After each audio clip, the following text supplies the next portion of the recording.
He used location tracking to determine when Mr. Lipnick would be gone for an extended period, acquired his passcode, and broke into his development iPhone. This isn't a line from the latest Hollywood spy thriller, scripted for maximum drama. This is a cold, hard quote from a legal document filed by one of the most powerful entities on the planet, Apple Incorporated, in the Northern District of California. It's the opening salvo in a legal war against one of the internet's most prominent and, at times, most controversial tech leakers, Jon Prosser. Forget everything you think you know about tech rumors. This isn't just another story about a blurry photo of a new gadget. This is the story of how the world's most secretive company is accusing a man of orchestrating a sophisticated high-tech heist, a digital smash and grab designed to steal its most valuable assets, its future. Today, we're diving deep into this explosive lawsuit that threatens to unravel the entire ecosystem of tech leaks.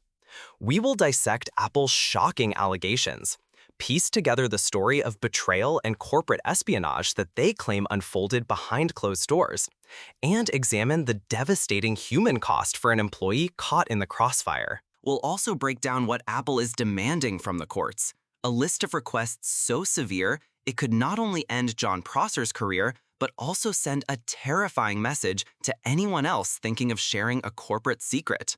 Stick with us as we unpack a story that has it all: intrigue, technology, betrayal, and a legal showdown of epic proportions. Before we get into the nitty-gritty of the lawsuit, let's truly set the stage. If you follow the world of technology, you know the name Jon Prosser. For years, he has been a persistent thorn in Apple's side, building a massive YouTube channel and a brash online presence by leaking information about upcoming Apple products. His brand is built on being the outsider with the inside scoop. His track record has been a roller coaster, a mixed bag of spectacular hits that were proven true, and some notable misses that led to public ridicule and even a promise to shave his eyebrows. But in the lead-up to the announcement of iOS 26, something was very different.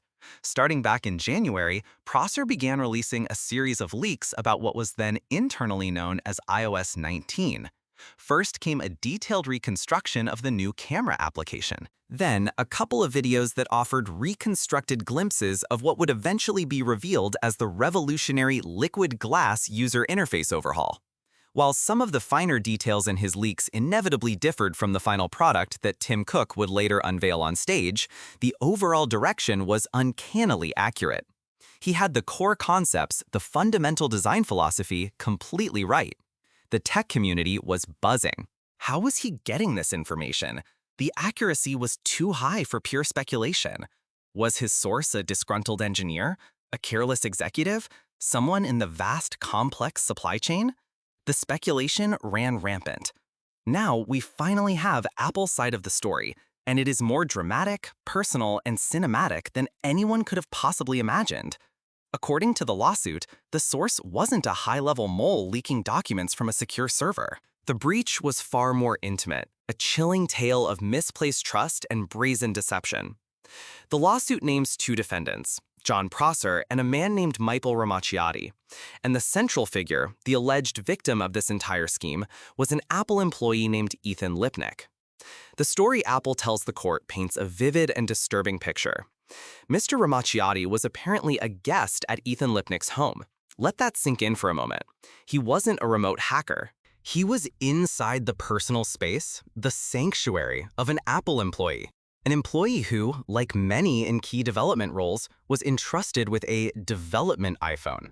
This isn't the iPhone you and I buy in a store. It's a holy grail device for tech enthusiasts, a special piece of hardware loaded with pre-release software, experimental features, and some of the company's most guarded trade secrets. It is a literal window into Apple's future. Apple alleges that while staying at Lipnick's home, Ramacciati executed a meticulous, multi-step plan. The lawsuit claims he used location tracking to monitor Lipnick's movements, waiting for the perfect opportunity when the employee would be away from his apartment for a significant amount of time. Once the coast was clear, the next step was access. Apple claims Ramacciati had somehow acquired Lipnick's passcode, the digital key to his entire life. Armed with the passcode and an empty apartment, he allegedly broke into the development iPhone. In a crucial detail, the lawsuit states that Lipnick had failed to properly secure the device, according to Apple's stringent internal policies, a devastating failure that would ultimately cost him his job and career. But the scheme, according to Apple, didn't end with just a peek. With unfiltered access to the future of iOS, Ramacciati allegedly made a video call directly to Jon Prosser. During this call, the lawsuit claims he showed iOS on the development iPhone, demonstrating multiple features and applications and effectively giving Prosser a private, guided tour of an unreleased operating system worth billions in research and development. Apple further alleges that this entire operation was masterminded by Prosser himself, casting him not as a passive journalist, but as an active conspirator.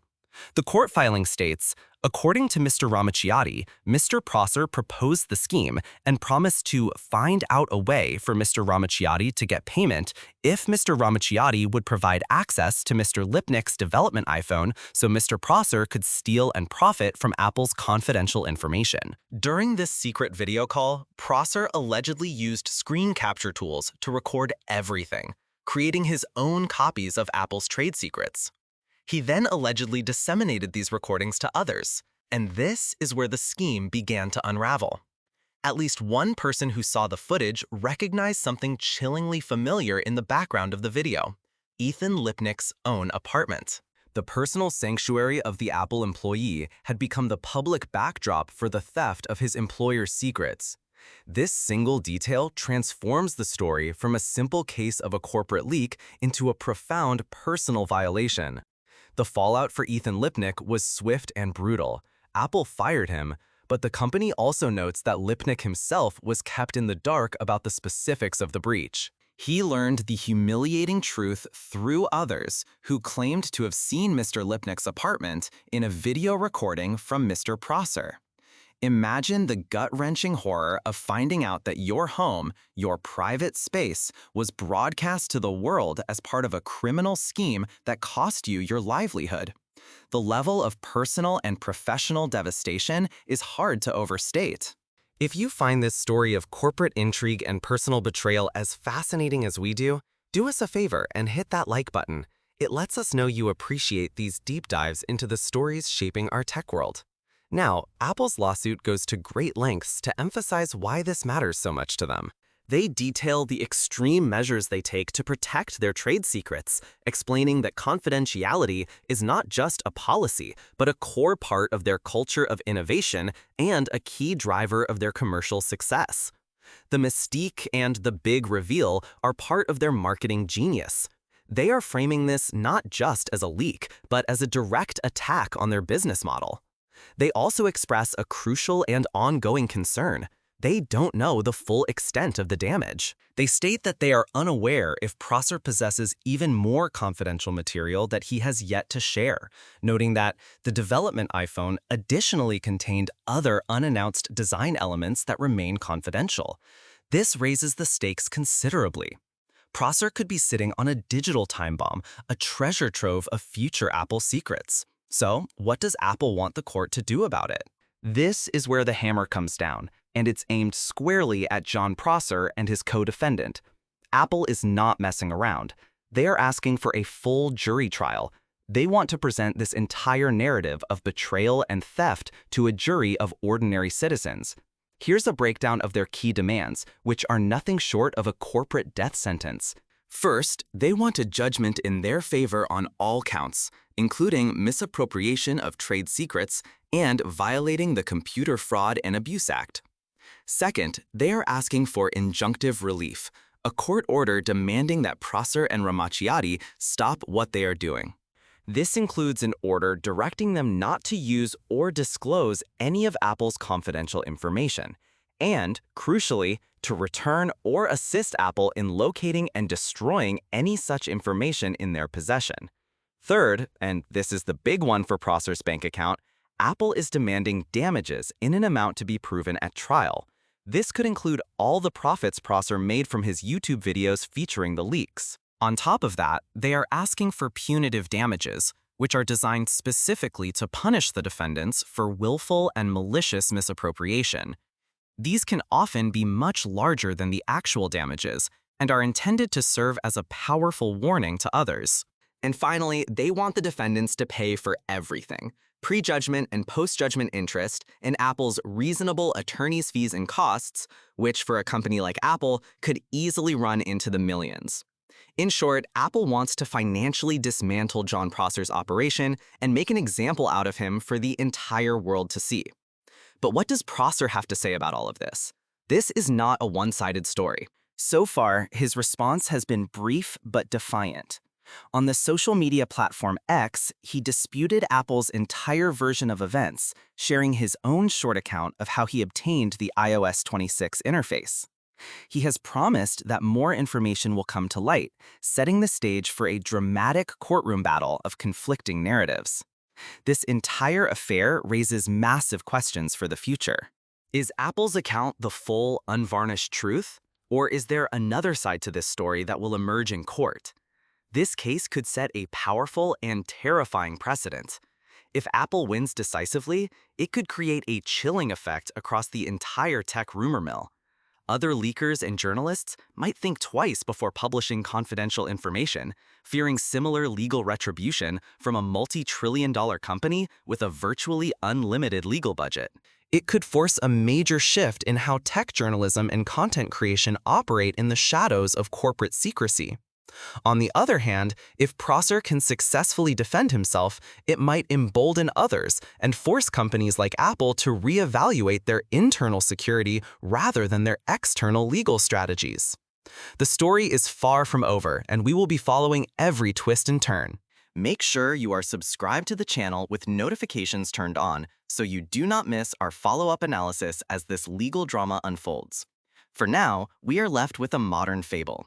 A story of a global technology giant, a popular internet personality, and a tragically positioned employee caught in the middle. It's a battle over information, profit, and privacy, and the final verdict, whenever it comes, will echo far beyond the walls of a courtroom in Northern California.